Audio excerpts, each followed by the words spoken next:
अब जो आपको पढ़ना है अगली टॉपिक उसका नाम है अम्ल एवं क्षारक के रासायनिक गुणधर्म। देखिए, किसी का गुण बताना जो है केमिस्ट्री में उसको गुणधर्म बोलते हैं। इसके पहले आपने पढ़ा था कि अम्ल क्या होते हैं, क्षारक क्या होते हैं, इनके रासायनिक सूचक क्या होते हैं और अम्ल क्षार सूचक क्या होते हैं, ये आपको हमने पढ़ा दिया है। तो अगला जो क्लास आपको पढ़ना है उसका नाम है अम्ल एवं क्षारक के रासायनिक गुणधर्म। देखिए, इसमें सबसे पहला जो गुणधर्म है उसका नाम है अम्लों की धातुओं के साथ अपक्रिया। तो अम्लों के धातुओं के साथ अपक्रिया क्या करके बनती है, कैसे बनता है, क्या होता है, ये सब आपको समझने के लिए पूरा प्रोसेस समझना होगा। देखिए, चाहे अम्ल या धातु या अम्ल, इन दोनों का अपक्रिया जब कराएंगे तो अपक्रिया कराएंगे। देखिए, तो पहले इसका जो है पढ़ लीजिए कि क्या होता है। देखिए, धातु और अम्ल की अपक्रिया से जो भी अपक्रिया होती है उसमें सबसे पहला पहचान होता है कि इसमें से हाइड्रोजन गैस निकलेगी। कहने का मतलब है कि धातु जब अम्ल से अपक्रिया करेगी तो धातु जो है क्या अम्ल का हाइड्रोजन जो है वह निकाल के बाहर करेगी और वही क्या हो जाएगा कि हाइड्रोजन गैस बन जाएगी। तो अब धातु ने अम्ल से क्या निकाल दिया है, हाइड्रोजन गैस निकाल दिया है। अब हाइड्रोजन तो निकल गया, लेकिन उसमें जो अम्ल होगा उसमें और भी चीज़ें बची होंगी, और जितनी भी चीज़ें बची हैं उसे बोलेंगे अम्ल के अवशिष्ट। तो अम्ल के अवशिष्ट जो भी बचे रहेंगे उनसे फिर धातु क्या करेगी, अभिक्रिया करेगी और वह क्या बनाएगी, एक यौगिक बनाएगी जो क्या होगा, अवक्षेप के रूप में जमा रहेगा और इसे ही बोलेंगे लवण, साल्ट बोलेंगे। लवण को देखिए आप लोग हिंदी में बोलते हैं नमक, तो ये लवण जो है साइंस भाषा है। तो जो है जो यौगिक बना है वह किससे बना है, जो अम्ल के हाइड्रोजन के गैस के निकल जाने के बाद जो अवशिष्ट बचे थे, इसलिए बोलते हैं अम्ल के अवशिष्टों के साथ मिलकर धातु एक यौगिक बनाता है जिसे हम क्या बोलते हैं, लवण बोलते हैं। अगर आपको एग्जाम में इक्वेशन याद नहीं आ रहा है तो आप कम से कम जो उदाहरण में लिखे हैं देख लीजिए, उसका नाम है धातु प्लस अम्ल इक्वल टू क्या हो जाएगा, तीर का निशान बना करके आप लिख देंगे लवण प्लस हाइड्रोजन गैस।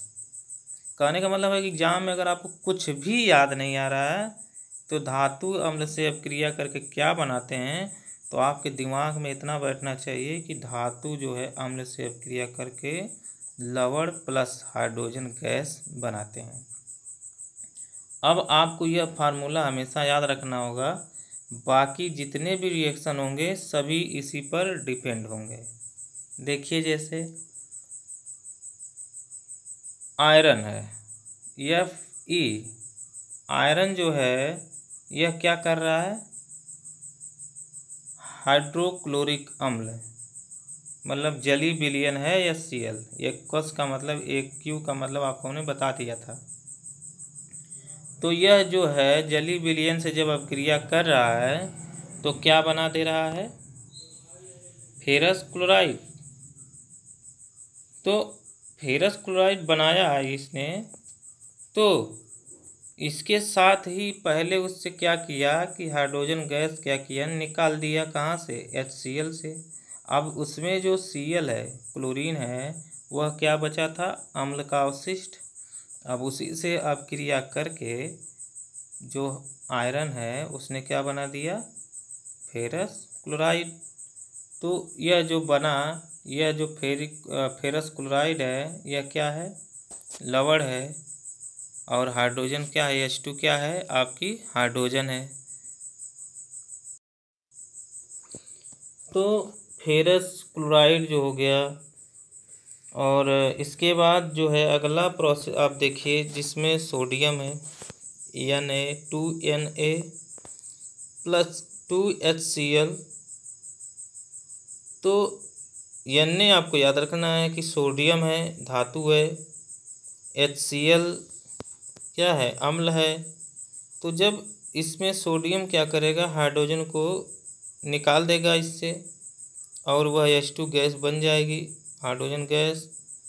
इसके बाद जब हाइड्रोजन गैस बन जाएगी तो अब बचा जो Cl, उससे सोडियम क्या करेगा, रिएक्शन कर लेगा और बना देगा क्या, सोडियम क्लोराइड। और आपको पता है कि NaCl को ही हम साधारण नमक बोलते हैं, जो हम लोग खाते हैं। नमक बहुत प्रकार के होते हैं, लेकिन जो खाते हैं उस साधारण नमक हम लोग खाते हैं। अगला देखिए रिएक्शन जो है एग्जाम्पल से समझ लेंगे तो आसानी रहेगी। देखिए जिंक है, जिंक जो है वह किससे अभिक्रिया कर रहा है, सल्फ्यूरिक अम्ल से, H2SO4। तो जब H2SO4 से अभिक्रिया करेगा, जिंक जो धातु है, मेटल है, तो वह हाइड्रोजन गैस को क्या करेगा, जिंक सल्फेट हाइड्रोजन सल्फेट से निकाल देगा। जैसे ही निकालेगा, जो उसका SO4 बचेगा वह जिंक से क्या करेगा, अभिक्रिया कर लेगा और बना देगा जिंक सल्फेट। और जिंक सल्फेट भी एक प्रकार का क्या है, लवण है। और जो गैस निकलेगी वह निकलेगी क्या, हाइड्रोजन।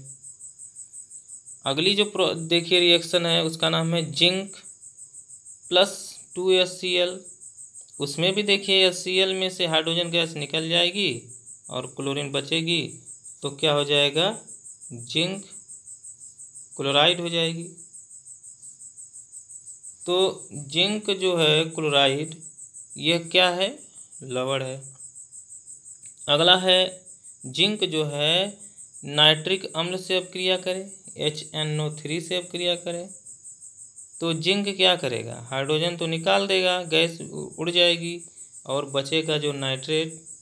तो जो मॉलिक्यूल बनेगा, जो लवण बनेगा, उसका नाम हो जाएगा जिंक नाइट्रेट।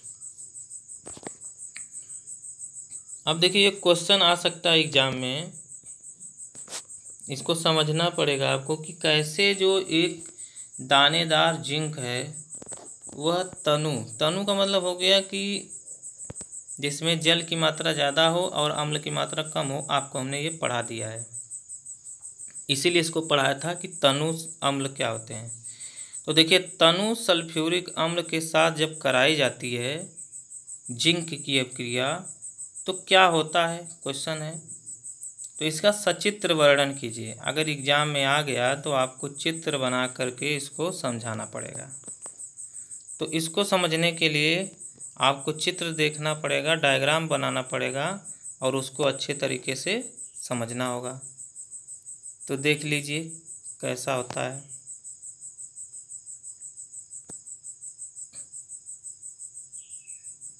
देखिए